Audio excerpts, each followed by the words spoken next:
Withdrawing money from Outlook to your bank account is a straightforward process. Follow these steps to ensure a smooth transaction. Step 1. Sign into your Outlook account. Open your web browser and go to the Outlook website. Enter your email and password to log into your account. Step 2. Access your payment settings. Once logged in, navigate to the settings menu. Look for the option related to payments or financial transactions, usually found under account settings. Step 3. Link your bank account. In the payment settings, find the option to add or link a bank account. Enter your bank details, including account number and routing number, and save the changes.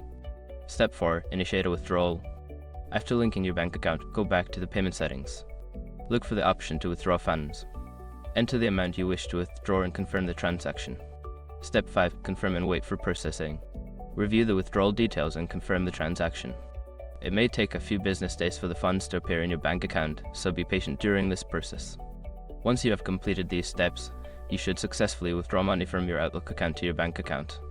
If you encounter any issues, consider reaching out to customer support for assistance.